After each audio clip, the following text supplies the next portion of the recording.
I'll let you know once we're live. It's just doing a load. Where's the chat? Is it on Facebook? Yeah. You can chat, can't you? Cool. We are live on Facebook now. Oh, is it? But yeah. You know, what a time to be alive, eh? Facebook, first ever live on Facebook. Still Richard and Ethan though, even though he's not bothered showing up. Ah, that's my fault. Let me change that, guys. It's better than it saying Dick Winner, eh? Well, you know, there's nothing wrong with a Dick Winner sometimes. How have you been anyway? Good. I can barely walk after football. So that's just every Monday night though, right? Well, that's every day. To be honest, 32, 15 years working with bands and pulling pints. To be honest. Could be worse. Could be a lot worse. Yeah. Thanks for joining me. Obviously, apologies to anyone who was looking forward to staring at Ethan's face for the next hour or so. He's on his way back from a gig in Bristol because he's luckier than the pair of us here. Is he? Well, I mean, I miss gigs. Like, I don't care how socially distanced they are now. I just miss gigs in general. Yeah. No, yeah. I mean, yeah. No, it's good. It's like the Bristol stuff. I've seen what they're doing, and it's really cool that they're managing to do it and stuff. Yeah, they were doing something at the Lanes. Yeah, that's it. Yeah, they've been doing like weekly shows, haven't they? Yeah, and I think we've been in and out with the guys who've been organising it, trying to get Foxglove, who we chatted to a few weeks back. Yeah. She went over and played.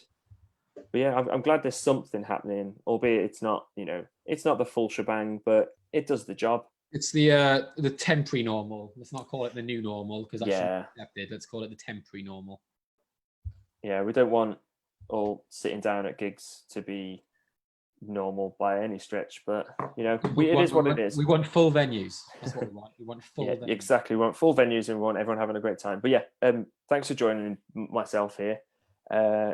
Just let's get it started, really. So I know we had a little bit of a chat earlier on, but where did, for those who don't know you, obviously you work for Orchard Live, you've had record label, you've had multiple promotion labels and everything. You worked with countless bands and hundreds and hundreds and hundreds of shows.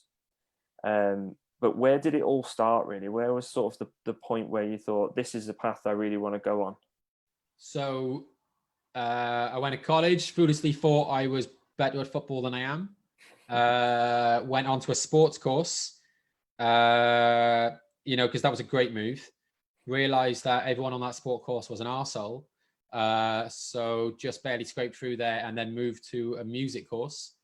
Again, realizing I was definitely not as good at guitar as I thought I was, because I can't play guitar. But got really into the kind of the music tech side of things. And then had a good lecturer called Greg, who was a music business lecturer. He'd been in a band previously and stuff, who'd been semi-successful. And one of the assignments was to go put on a gig. So everyone in the class was told, you got to go put on a gig as part of the assignment. I went and booked a show in Cardiff Barfly, RIP, and sold it out with a mate's band. It did really, really well. I'm pretty sure we ran on late and they cut the sound desk about 10 minutes into the headline band set. So, great first show. Good sign. Great first show. That my show's definitely run a bit more on time now, to be honest. But yeah, so we did a show, sold it out, and then kind of just got the buzz for it, to be honest. And Would you say that sort of all that stuff, that opportunity you were given there, you said that you told me you sort of grasped that opportunity you were given because you didn't feel like anyone else was really wanting to do it in the same way, the same attitude that you wanted to go out. 100%. I can't actually remember if anyone else did it. If anyone else actually did it, actually managed to put on a show. I think I might have been the only one, to be honest, and certainly the only one that sold it out. So yeah, I kind of just got the buzz, and then I think I moved to Cardiff pretty quickly after that. I think I barely scraped through the course and just had enough of Valley's life and just moved to Cardiff, and then with any disposable income I had, I was putting on shows, working with mates bands, a band called Plinth, who are still good mates of mine and stuff. And yeah, just putting on shows, working with them, getting them some radio play. And it kind of just rolled from there, losing money on every show. Like every show lost money, because I was booking bands on the basis of, I like this band. Yeah. Not on the basis, this band will make money. I certainly didn't know how to promote, how to market, how to do ticketing, how to do any of that. There was a lot of support, like the staff at club back then were really, really great. there was Chill and Catherine who were just, pure leap of faith, just letting me book shows. Why on earth they did that? Who knows? But I'm grateful they did, because yeah, and just let me put shows on all the time. Even the show that had not a single person show up. Great. But again, that was a band that I just loved. I booked them. I should have booked them in a smaller venue. But yeah, and it kind of just spiraled out of there. Really, just kept going. Just kept doing so you shows. say, like, all those sort of things that you went on with Plinth, for example. You say you're putting shows on, learning this, that, and the other. When it comes to ticketing, promoting, how did that all sort of come together? Because I remember the first show that I put on in Cardiff was with yourself. That mental night where we basically took off the entire of Womerby Street, which, to be honest, at the time I didn't really realise the symbolism of Womerby Street, because I'd not been in Cardiff very long. And the amount of ticketing companies you were working with for those 3 shows that we were doing and everything, it was pretty mental. It was, it was a bit ridiculous, like back then, 250 cap show, I'd be listening across like 7 different ticketing sites, because I realized, spreading the play a little bit, that some little bit of marketing here, a little bit of marketing there from the ticket agents and stuff. And some people use C-tickets because they've always used C-tickets, and some people use Gigantics and music. People get sort of comfortable with sort of branding. So yeah, it was a bit ridiculous. It was getting a bit stupid at one point, having like 9 or 10 different outlets for 150 tickets, and then managing it and all that. But yeah, it's all those little bits. And if I hadn't done that, I wouldn't be doing it now in the ticketing and stuff I do, because I spread the play a lot now. I work across so many ticket outlets and stuff now. So yeah, like that night, like why did no one say no? Like, why did I keep booking those bands? Booking free shows. I thought it was a fantastic idea when you told me. Like, we've got the Moon, we've got upstairs and downstairs in club. Let's just see how it goes. And like, it couldn't actually have been any more successful. No, it was brilliant. like selling out Knuckle Puck upstairs in club, and then selling out Jeff Rosenstock downstairs in club, and then being 20 off selling out the Moon, all on the same night. This was the full Moon, wasn't it? Because it was when it was upstairs as well. Yeah. Again, RIP, another venue gone. Yeah, another one. Danny has just asked, what was the name of the band that no one turned up to? You're racking your brain there now. I had it then. It's I Save Latin. I think they were a band. I think they might have been on Alcopop at the time, or as part of that clique. But yeah, I think it was I Save Latin. Yeah, not a single soul. Not a single. I mean, those are the best ones when there's more band members than audience, right? That's how I feel, at least. Yeah, you keep telling yourself that. You keep telling yourself that. Glad Ethan wasn't here. That helps you sleep. Me to shut up with that. Yeah. Yeah, if that helps you sleep, you do. Yeah, obviously, all that coming together, like that I'll always remember that night, really, because everything sort of clicked together. And I remember that being the night where I was like, well, actually, I had no idea about Cardiff, really. I just wanted to come down and put a show. I know I'd had a lot of faith in you because you'd released my band's EP and everything, and you give us shows and stuff in the past. So I always had faith in you with it. But that night, I was like, it actually really does work. It's not a hobby. This is like a bit more. It's a passion, and when it all glues like that, it felt really, really nice to be a big part of that. No, and I think that's the big thing. That's the big thing with being a promoter and just working in the music industry as a whole. Like a lot. I certainly do not have a degree in it. I didn't go to uni. I never had any aspirations to go to uni. I have worked, since I was 14 and haven't stopped, and that was always my plan. Yeah. But I know a lot of people that haven't gone to uni. It's just been a passion of theirs, and they've just got stuck in. And they've learned as they've gone. And there's some really successful people that I know that have just done that. And that's not knocking the uni side of it. That works as well. Me. But, I've got a music business degree and I work in a bar. Yeah, but times that they are at the moment. Yeah, but like it's a pure passion. And God, if I'm gonna lose money 3 nights a week, it's got to be a passion. There's got to be joy. Yeah. There's more to it than that, isn't there? Because like you said, it doesn't. Not that it doesn't matter that you lose money with these things. It's that you're always looking for the next thing. Like it's never, oh, I lost money tonight, I never want to do it again. Because the hours that you put in, like we were discussing before, the actual, if you monetize the hours you put into it, every gig's a loss. Really. Even now, even at Orchard Live, if I really thought about the amount of time and effort I spend on some shows, I'm like, why have we done this? Why are we doing this? But they always work out in the end, though, most of them. Yeah, and it's just that passion element to it, and I've quit so many times. I have quit so many times, and then a week later, a mate of mine has messaged me, a label I know, an agent I've dealt with a lot has messaged me and just gone, "Oh, we've got this band on." I'm like, yeah, all right, let's give it a go. Let's see how it goes. Yeah, go on, see what happens in it. Give me a deal, mate. Yeah, like there's an agent like who's a good friend of mine, Matt Copley now, who I still book shows with now. I've gone from booking kind of amazing punk bands with him, to booking Rufus Wainwright. Like it's really, we've seen kind of his career's gone the same, trajectory as mine kind of thing. And, it used to be every time he'd message me, I'd be like, right, Matt's got another band. And we just say, same deal. Wouldn't chat about it. Just go, same as before. Just same get as it this in. one. Like, same as same money. Yeah. Whoever the band was, same venue, same genre, here's the deal done. Yeah. It used to be the same thing every single time. Because, if Matt's offering you a band, I'm going to book it. Yeah. Like there's no question about it. Would you say then that when it comes to, from where you've come from the whole DIY side to it into the professional side, as you put, I know you don't really like to, because you said, well, I've got it written down here, DIY till I die. But would you say the relationship side to it with people is probably more important than anything? Massive. From there's agents that I've worked with, from day dot. There's people that I've worked in the industry from day dot. And I haven't got it right every time. I've made some huge fuck ups over the years because, I was a kid and didn't know what I was doing. Same, I'm sure, with a lot of people. But it's like the real, I guess we'll probably go into it a little bit later, but when COVID hit, the real thing that really hit home was the agents that phoned me periodically throughout this crazy time just to have a chat. Yeah. Just to check in. I've got some bands booked with them, but their gigs are moved, and just phoning up, going, how's it going? I remember you mentioning that to me and saying, like, it's not even a professional side to it. That's just a human being to a human being, isn't it? And just, you both happen to have the same opinions on things, the same passion in the same industry and everything. And if you don't reach out to someone in those situations, like we've tried to do the same. I know it's hard to know whether you're stepping on someone's toes or anything like that, but if you reach out to someone, it means a lot more to them now more than ever. Like you said, like without that physical connection with somebody in the industry, without knowing what's going on, without telling everyone, don't worry, we think it's going to be all right, or let's work towards it being all right. Yeah, you don't really know where it's going to go. And that's it. It's not breaking down those barriers. That's a bit cliche, but like end of the day, there's a professional element to everything, but you can just talk to someone like a human being. Yeah.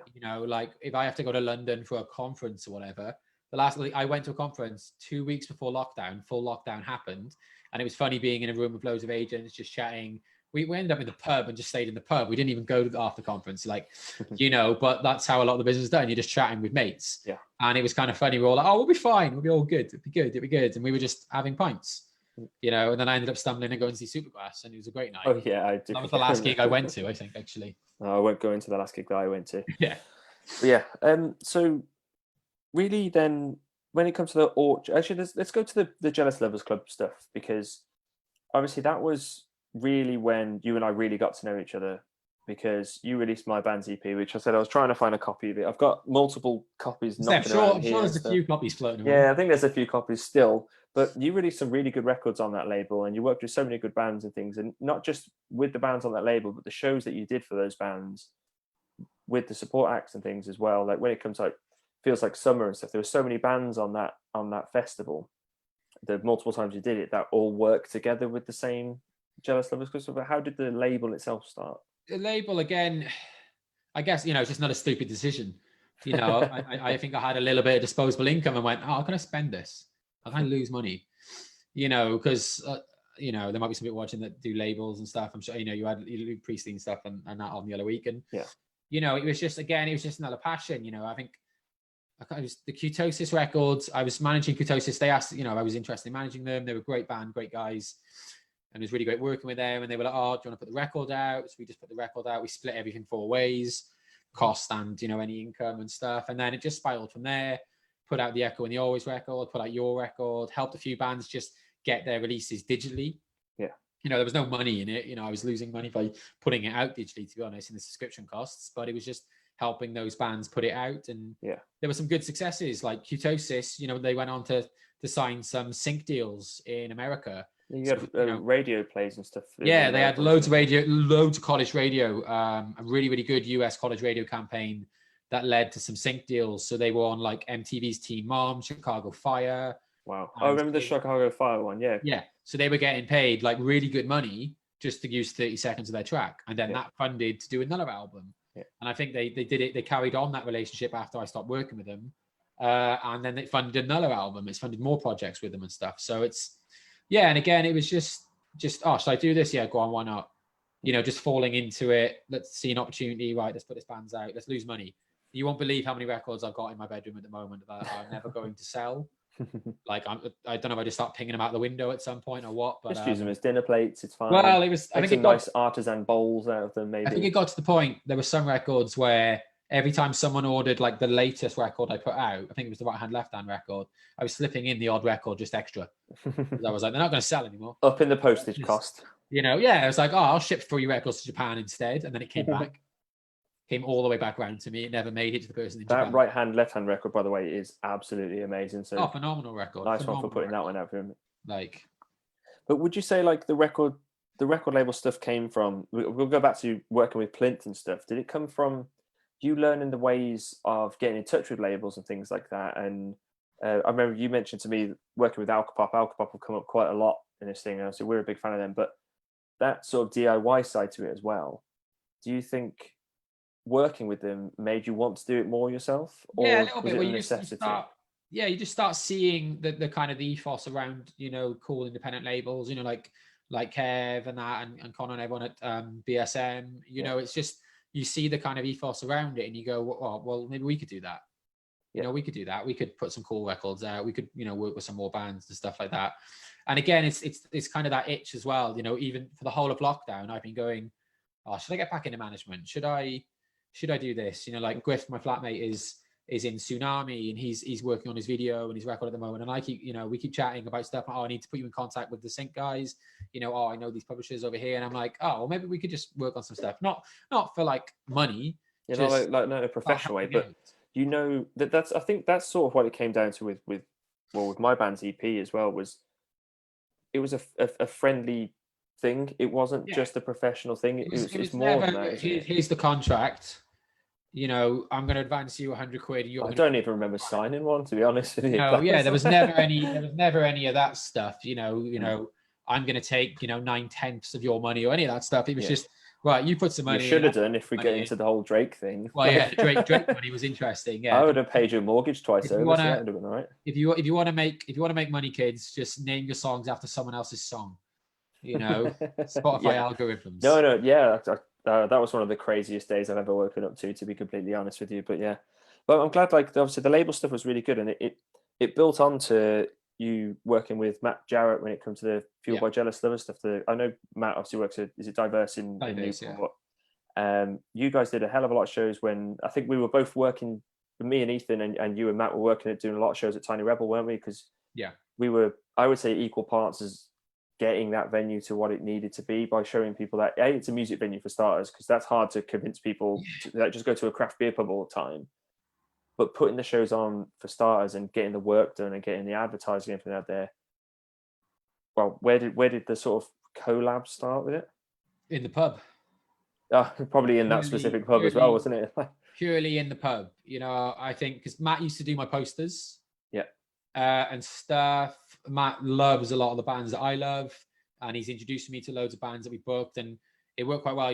Matt was into a lot of his punk and his kind of old country stuff as well, and that was really, really cool. Like I've got some of my favorite artists now, like Richmond Fontaine. I would have never listened to if Matt hadn't put me in with them, and then we booked them for a show in club. So yeah, that was purely just in the pub, and we're like, should we just start booking some bands? So we just started doing shows together. So he had his design thing, I had Jealous Lovers, and we just merged it together, Fueled by Jealous Lovers. And I remember like the majority of the shows that you did at Tiny Rebel, the ones I remember, like where you said that alt country type stuff.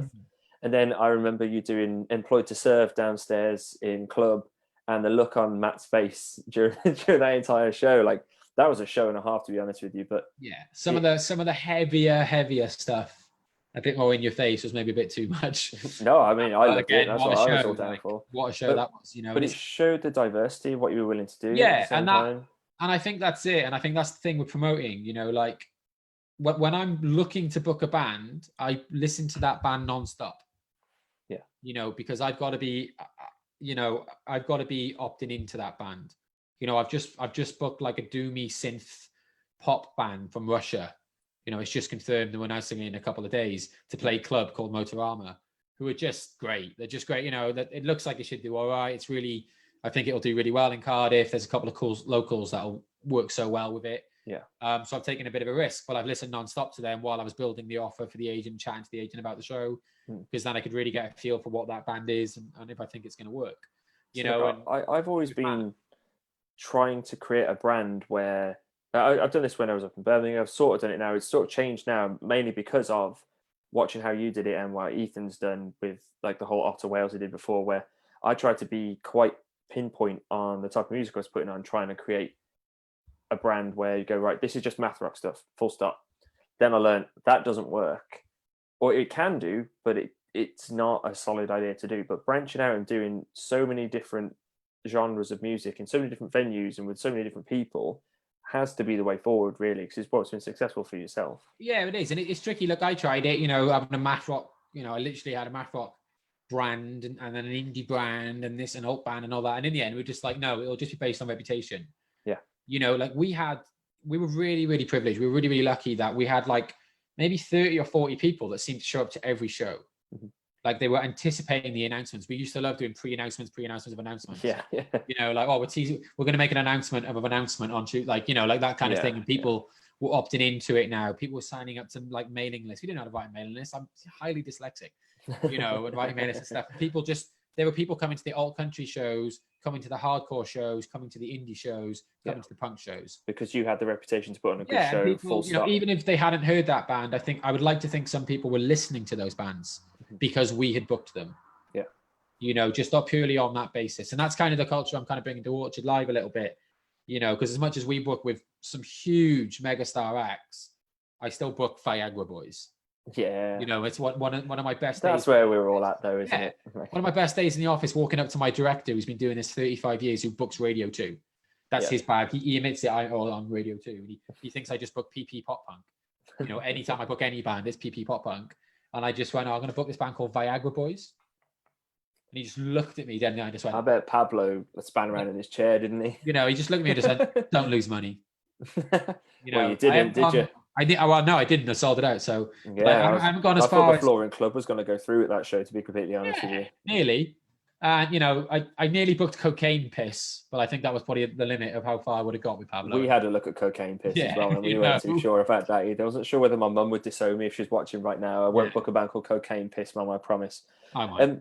But when it comes to saying like booking shows and branching out to things, like when it comes to the Goody Who stuff, because you used to manage at Goody Who for a couple of years, didn't you? The one band that I've heard you go on about in a positive way is the Catfish and the Bottlemen thing, because that's led to a lot of things for you, hasn't it? How did that start? So it was an after show party for.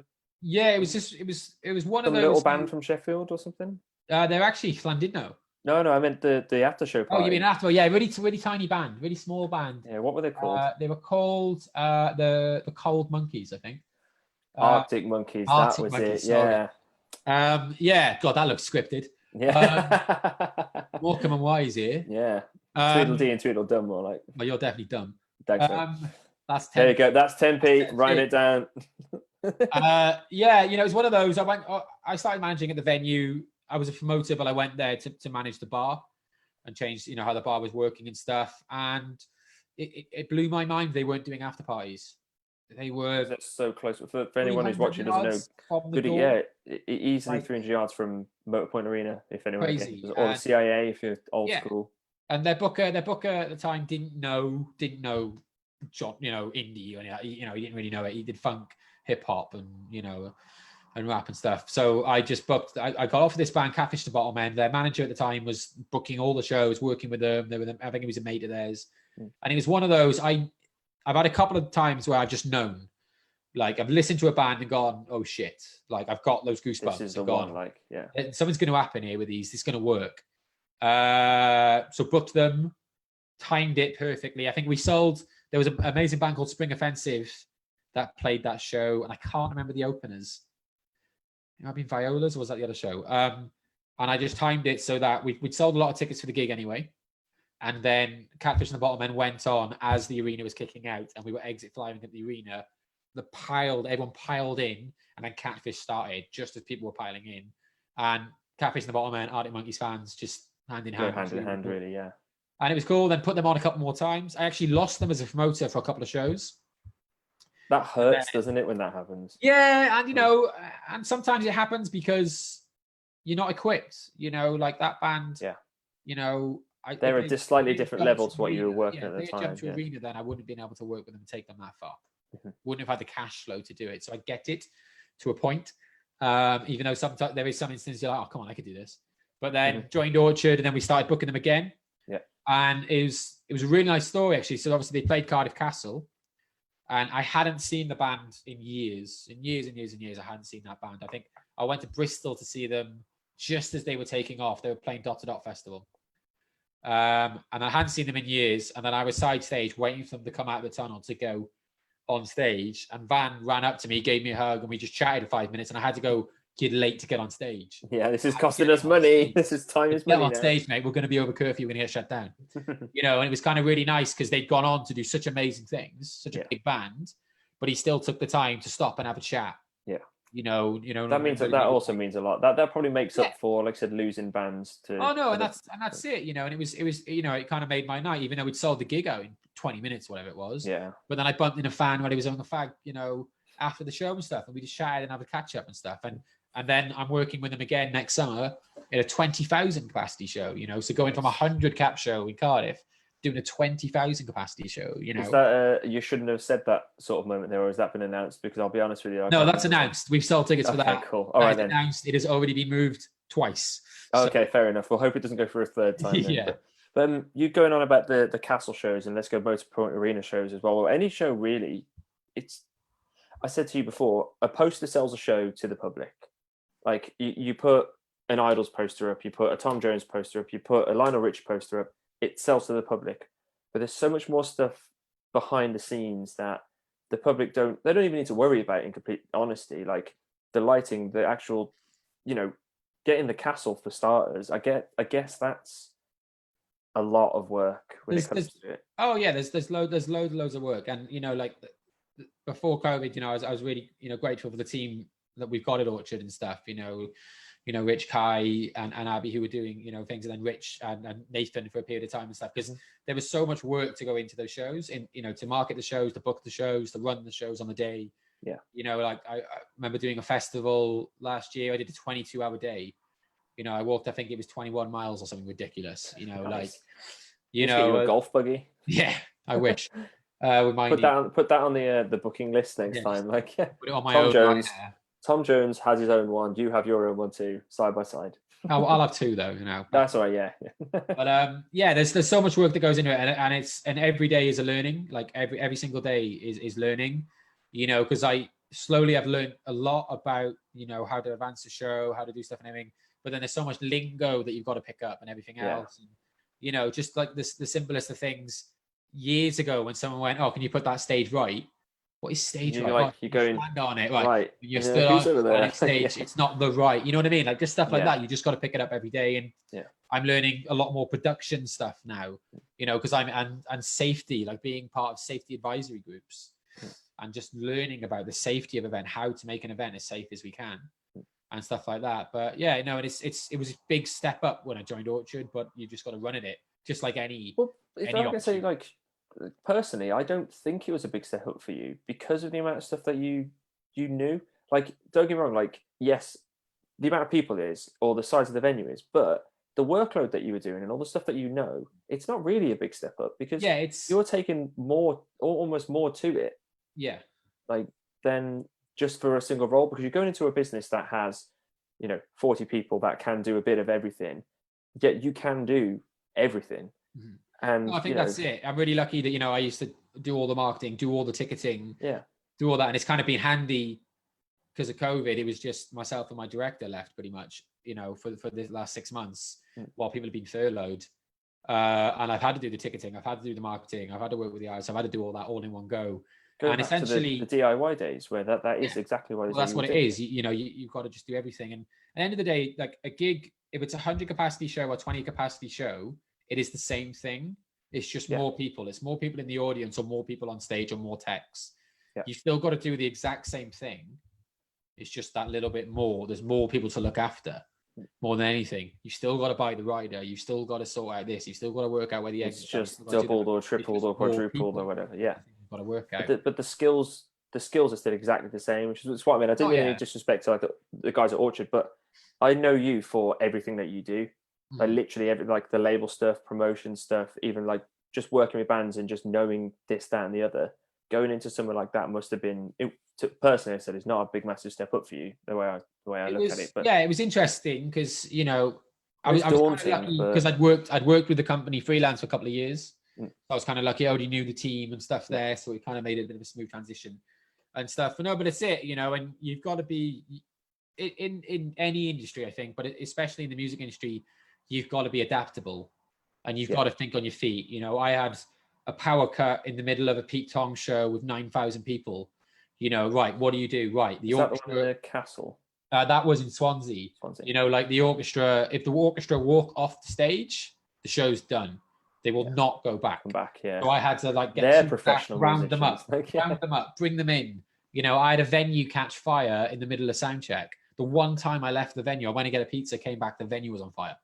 Like I lobbed my pizza into the stage, like, and then started pulling people off stage and everything. You know, and it's like, you know, those are things you you've got to don't think. learn. Like those are that going back to the whole uni versus just getting on with it things. I don't think you learn it in either one of those things. That's sort of just it happens. You got to deal with it like there and then. Definitely. I think a lot of it comes from the hospitality industry. And how many people, yourself included, do we know that work in music, but have also pulled pints?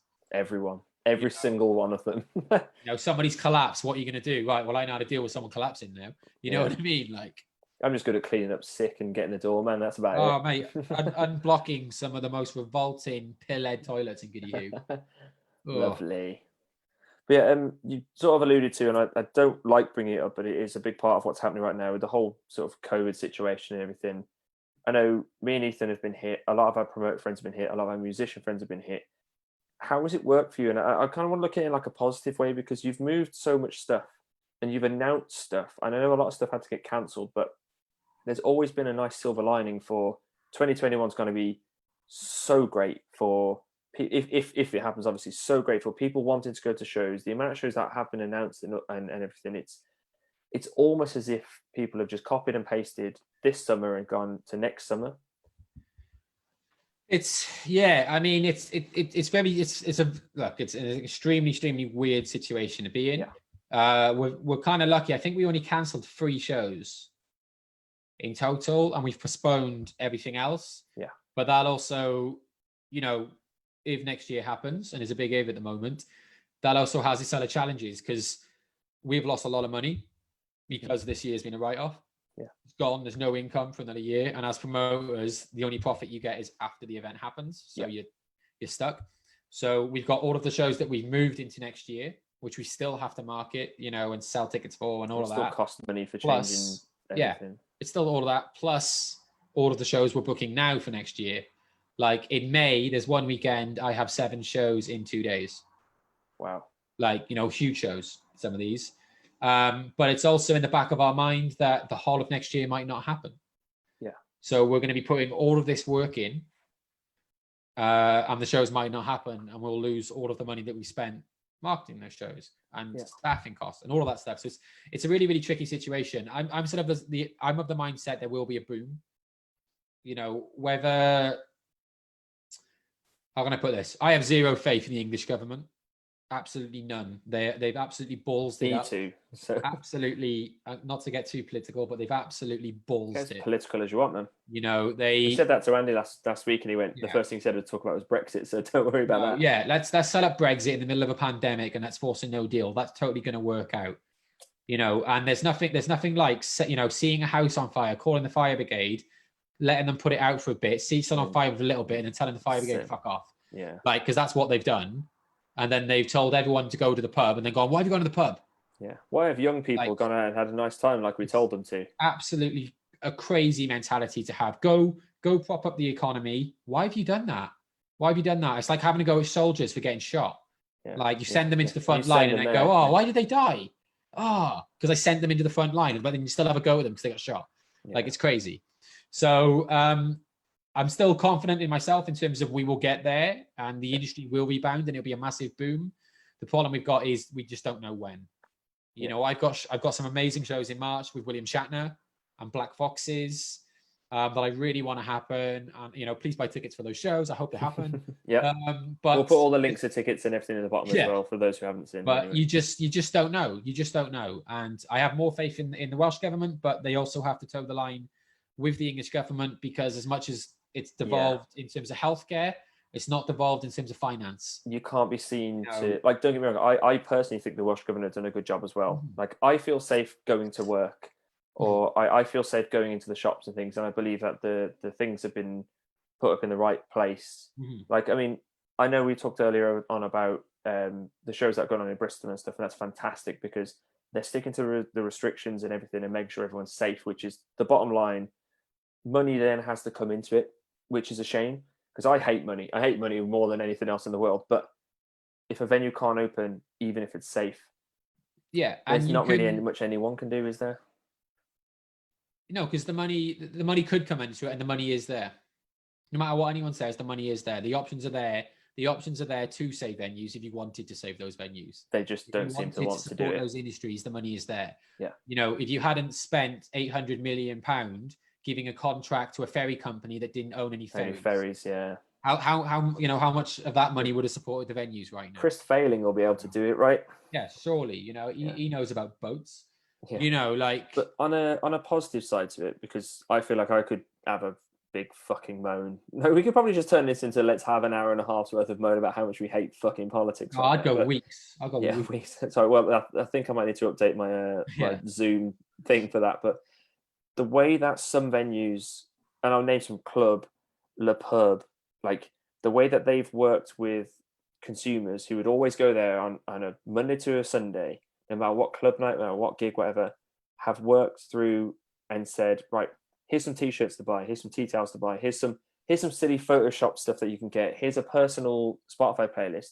The way that the general public and the punters and the consumers have worked with those venues, I think is absolutely phenomenal, because especially during the first 2 or 3 months of lockdown, when no one knew what hell was going on at all you knew is that you were allowed to go out and have a run once a day, and you'd be lucky if you could go to the co-op. People were happy and willing to donate money to something that they didn't know whether it was going to be able to be open at all ever again, because that's what they would normally do. They'd normally spend 50 quid on a night out, albeit on purpose or by accident or whatever, because that's what they know.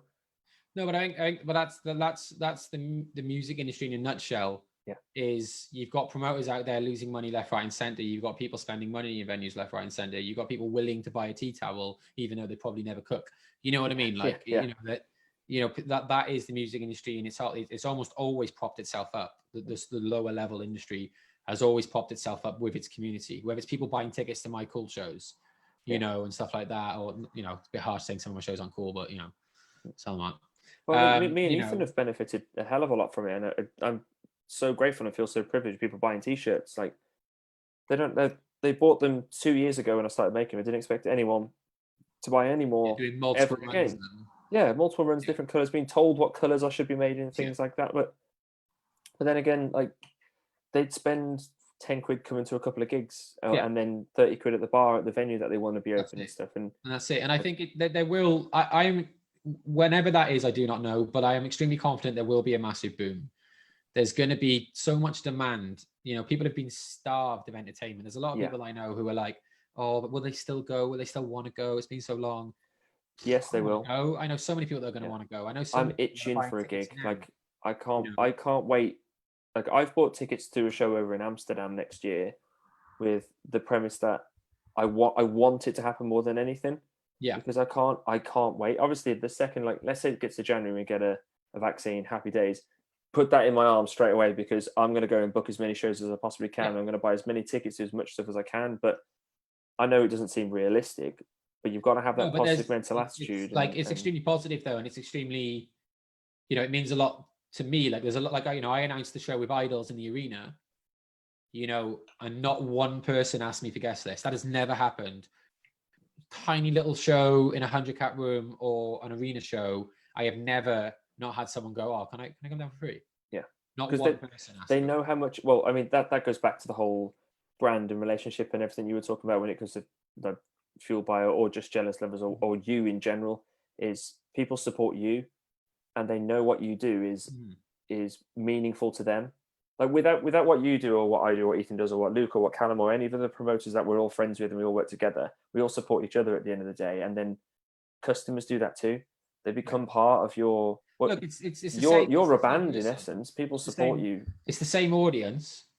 I have never worked on the basis of a rival promoter or anything like that. Like, oh, Rich is booking a show on that. Oh, I don't want to. How dare he? I've got to market harder because he's got a show the night before any of that. Because it's the same audience. It's the same audience that go to all of the shows. Yeah. So there's no point fighting, for that audience because everyone can go to the gigs they want to go to. Prime example, doing 3 shows in a night. Yeah. I was competition to myself. Yeah, still the best night that I've had in a very, very long time. Yeah. So that was 5 years ago now, I think 4 or 5 years ago. At least 5 probably, yeah. So and that community element shines through from the smaller show to the big shows, I think. I probably know 40 people that bought tickets to Idols. At least half of them could have asked if they wanted. I'm saying I would have given them guest list, but they could ask. But that's what it means. Now I know like before all this COVID stuff would happen, yes, you would have probably had people flooding your inbox asking you for guesses for this, that, and the other. But it doesn't mean that to them now. They know what it means. Also, I mean, if people have been given loads of money for free from the government, which is always lovely, they're happy to invest that properly back into something that they want. Don't call it free. You know what I mean? Free money. You know what I mean? It was nice. It was nice to feel comfortable at home. Knowing that you'd be able to pay your bills and all that sort of stuff. The furlough scheme was a really, really good initiative. It's a really weirdly socialist initiative, isn't it? It could have been. It could have been a slightly better initiative, and it could carry on and help all of our freelance friends, like Germany or France, 24 months with selective industries instead of just blanket bombing it. Isn't Brexit great? And it could have been a bit more adaptable, but it was a good scheme. But certainly don't call it free. Because they want to. You end up paying for everything anyway eventually, but at least that money. Like I was happy because I was happy to invest in small businesses and stuff when I was furloughed. Yeah. Yes, I know it was not free money because you end up paying for it in 6 months' time, 12 months' time, 2 years' time, whatever. You do end up giving it back, but the majority of the money, I was happy to invest in. A lot of other people were too. And at least it was still working in those recycling its way through. Community. Because if you're spending it on a tea towel in club are spending it on a staff member's wage. That staff member is then buying a pint in Tiny Rebel. Yeah, and it's just staying in. Music's its own ecosystem a lot of the time. Yeah. It's the same. It's bands watching bands. It's punters going to gigs. It's punters buying merch. It's the same venues. It's the core. It's the same circle of money floating around a lot of the time. Like if I paid you to do the door, you'd spend it drinking in Tiny Rebel. More than likely, yes. So that's the big thing. Still trying to get that sponsor, but Brad and Gaz won't answer my calls. Just start brewing. Just start brewing. I'll just do it from home. Yeah.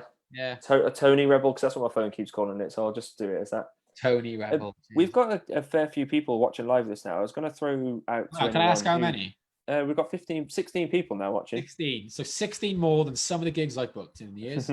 Especially that band who I can't even remember their name of, which I say Latin. I say Latin, yeah. I was going to throw out, anyone's got any questions or anything, industry or other, you can ask Connor if he scored any goals today at football, which is obviously the first thing we spoke about. Oh, yeah. But yeah, just chuck them in the comments at the bottom. Obviously, we've had a few people mention that. Stacey's pointed out that you've now put on a shirt, which is very nice. I mean, it's a shirt over stripes, so the stripes I expected, to be honest with you. Strong stripe wardrobe. Yeah, but yeah. What's sort of next year looking like then? I know you've alluded to sort of William Shatner. You've got Idols, anything like that. What's the plan when it comes to let's say 2021 is happening? Full stop. Let's go. What we got? Wow, I can tell you some stuff and all stuff. So Oh, and that's all right. I tell you what. Tell us the stuff you can tell us, and then look, it's the stuff you're not allowed to. No, look, so, let's leak all of my shows and get sacked. Yeah, let's do it. Yeah. But I'll just stop the recording now. It's fine. We'll talk about it. It's looking, it's looking cool. Like I'm working quite hard to book shows at the moment because, like a lot of people are asking me, why am I booking shows? Why are you booking shows in the middle of pandemic? Like I can't say the artist, but I've got 25,000 tickets going on sale in 2 weeks. We could be announcing a national lockdown the same day I go on sale, and I'm kind of thinking of putting a bet on that. But if we stop booking, then a vaccine or different measures or something happens and we haven't got any shows booked, we might as well have quit 6 months ago. Yeah. And I haven't worked for 15 years to quit, just to pack it up and, go stack Just go, shelves at well, Tesco. that's it. Not It's against done now. Tesco, Yeah. but I'm going to do everything I can to get there. And it's looking really, really good. We've got some amazing shows like Catfish and the Bottlemen, 20,000 people. I've got Now Rogers. I should have actually looked because it's so confusing. I've moved so many shows. I've lost track of what is actually happening and what isn't happening and what's potentially happening. But yeah, we've got a load of shows in the castle, and the big thing is there's a lot happening around us as well. Like there's shows like every 3 days, I think, over a couple of weeks in the castle. Yeah. Which is going to be really, really cool. It's going to be hectic production all over the place, in and out. But that's going to be really cool. Like I've just booked that Russian band Motorama. I'm linking that show because I don't think anyone knows who they are. But please, I'm looking forward to it. The Motorama. way you describe them to me, I'm totally down with that. It's like like if Russians hadn't heard of Interpol and like Joy Division, and and just started a band, and then that's what it is basically. Joy Division, Interpol, kind of synthy pop stuff from Russia. Sounds I hope good. it sells some tickets. That kind of thing. This. And then it's really diverse, to be honest. Next year, I'll throw this at you then while you're talking about shows. What would you say are the top 3 shows you personally that you've been to or worked on? And you'd have to pick 3, obviously, because we were saying it's been 15 years. It's a long time. It's hard to boil it down to. But were there ones that made you go, this band is great? I know we mentioned Catfish, so we'll put that in there somewhere. But what are we saying? I think, yeah. I mean, there's certainly there's key moments that I've gone, fuck yeah.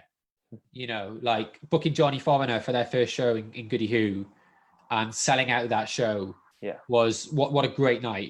Like I couldn't even get in the venue. I think it's always good when you can't get to your own shows. Yeah, I had to move some kegs of beer and stand on it just so I could see the band and stuff. And loads of people showed up for that show, and it was absolutely amazing. I love that band so much. I owe that band so much as well. Yeah, same. Like such nice guys. There's that. One just popped in my head and it's gone. I said Viagra Boys for me was one of the best ones. Yeah, Viagra Boys. What a cool show that was, and stuff. Johnny Foreigner show. I booked Tall Ships in Buffalo Bar. I had to take out all the furniture through this fire escape because it was so full in there. Like we sold every inch of that venue, and I put on Stagecoach that night as well. I shouldn't have. I spent so much money on those bands. Like I sold out that show, and I think I spent the remainder of the profit on the bar, and it was probably about 50 quid profit that night because I just spent it all on booking great bands, and that was really cool. And then just like nights, like I'll always remember booking a Canadian band called Oh No Yoko. No one had ever heard of them. Like, like who's this Canadian band, Oh No Yoko? But they had such a great EP. The agent came down a lot. I booked the band. We sold a load of tickets. I think I probably just about broke even. And I'll always remember walking to Metros with them. Probably the last time I went to Metros, so like 6 years ago, handing them £300 in cash and them just looking at me with a smile. And then we just went into Metros and got annihilated. Nice. And then my mate tried to run away to France with them with no shoes on. Like just stuff like that, like having like the hotelier play one of the most amazing shows I've ever seen for me in club. And then we just sat around in the flat afterwards, and stuff like that. Like there's like Stagecoach, I booked a number of times and I hadn't seen the band in years. Went to a BSM all day in London, bumped into them, and they were literally like, like that kind of stuff. Same thing with a band called Enemies. Like what a gig. I loved that gig. Lost so much money on the gig, putting them on at club, but I love their album. Enemies, it was Simone's and Right Hand, Left Hand. It might be, yeah. That one, yeah, because there's a poster of it, I think, in the back room of Tiny Rebel with a man in an electric chair. I think it's that one. Oh, they blur. It's one of them, yeah. Same again, hadn't seen them in a couple of years and then bumped into them at a festival. And there's lasting kind of friendships there and stuff, So I'd say, I haven't actually named a single gig above 250 cap there. A lot of them. That's your bread and butter. Like I said, all the skills are there and you can do fucking 22,000 people if you wanted to. But the 200 cap or like club, it's bread and butter. That's where the majority of people go out for the most of their nights, that they can go and enjoy a gig. Like some of my favorite gigs, McCluskey at club, Viagra Boys at club, Employed to Serve downstairs at club. All those, like, that's where it's at for me. I mean, obviously there's Idols at Tramshed, which was absolutely nuts as well. But no, I think that's it. Don't get me wrong. I remember, I think I finally sat down. What was it? I think it was, I don't know if it was the Catfish show. It might be the Pete Tong show. in the castle my first year at Orchard, and just sitting down after like the band had been on. I always wait until the very last second to take like 10 minutes. I don't stop all day. Yeah. They're on, nothing's blown up, everything's happy. Nothing's on fire. No, it's like nothing's on fire. And I remember just sitting there going, fuck, like, wow. Yeah. You know, we've managed, you know, I've gone from losing money, booking bands, you know, tiny little bands, to being able to, you know, and with Orchard, if, you know, anyone that is DIY and, you know, is really, really hardcore in DIY, I applaud you so much. I am still hopefully that way as well. But if somebody's going to pay me to book bands and work with bands, I'm going to let them. Yeah. I'm going to let them. I'm glad they let you as well, because, you know. But it's just, I think it's you about. You don't do a bad show, really. Yeah, if everyone, you know, is the same opportunities as me, you know, I'd like to think I've still stuck to, you know, like booking Viagra Boys. You know, as a company, you know, you look at it and go, should we do that? We're probably going to lose money. Like, what other business are we set up to lose money straight away? You know, like you book a show and go, I've lost money the second I've booked that. You know, like that's not business. No. But I'm in a privileged position where Catfish and the Bottom End Profit can help me, you know, mitigate the 50 quid I've lost on that show. Yeah. And then Idols, for example, I booked as a support band with Matt Jowett. He booked them to support in Dempsey's, and now I'm working with them in the arena. Most point of view, yeah. The money we might have lost on those shows, we definitely lost on that support slot show because we paid extra money. I've made up for now and stuff like that. So it's, you know, as long as I'm still booking, I will always still book the cool small stuff. Like if Jess Glynn can pay for Viagra Boys, then happy days. That would be something to explain to them, wouldn't it? Well, it's also a sentence and a half, isn't it? If Jess, if Jess Glynn could pay for Viagra Boys, then that's it, isn't it? Like a t-shirt. Like, yeah, okay, we'll get that on a t-shirt. Connor Cupples 2020. Joe, I don't know what time we're on now. We can wrap it up if you want to. Like, I mean, this has been really, really insightful for myself. Unless anyone else has got anything else constructive to say. Or abuse. Feel free. Kaomi is really excited about Nile Rodgers. Joe says, let's hope for a Johnny Foreigner reunion. Let's hope for a Johnny Foreigner reunion. What we've got? Stacey's mentioning about Sport DJ. I'm guessing for Nile Rodgers. No, well, actually, I think she's on that as well, but she's also on the Motorama show. So no order DJs will be playing between the bands that night. Oh, nice. So yeah, I will get abuse if I don't mention that. Lewis Evans says he's looking forward to the Caerphilly Castle. Well, hopefully we get to do Caerphilly Castle again. They're digging up the grounds. Before COVID, they were digging up the grounds. So for all we know, they'll find the Holy Grail in there, and it means we can't do shows again. But yeah, like Caerphilly, like doing shows in Caerphilly Castle. You know, how many people can say they've done shows? I mean, I loved seeing the Zootons in the subways there. I felt like I was 15 years old again. It's absolutely incredible. Like, booking the subways was great. I've listened to that album non-stop when I was young. I've still got a copy of it on CD over here. There's two last questions that seem the most important ones. Joe asked, why is Connor so sexy? It's a pre-football slap in the face of water. That's all it is, mate. It's natural. And then Stacey asked, Connor, have you injured yourself today at football? I think just the 2 injuries today. Just the 2? Yeah. Just a twisted groin and a twisted knee. I think we're good. Oh, okay. So you don't need too much TLC, but, Be fine. Paracetamol and a pint. It's all right. Yeah. Well, thank you so much for joining me. Obviously, I'll see you probably in the next 20 minutes when we sit and play Call of Duty. I'll see your face in 30 seconds. Don't let him lie to you, kids. He doesn't leave. Yeah. No, I sit on Zoom the entire week, and then the next guest just joins us, really. But yeah. Thanks so much for obviously all the insight and everything. It really means a lot, and good luck with everything for next year. And let's hope 2021 really we'll get there. Gets in our face properly rather than this year. Yeah, that's one. Cheers, man.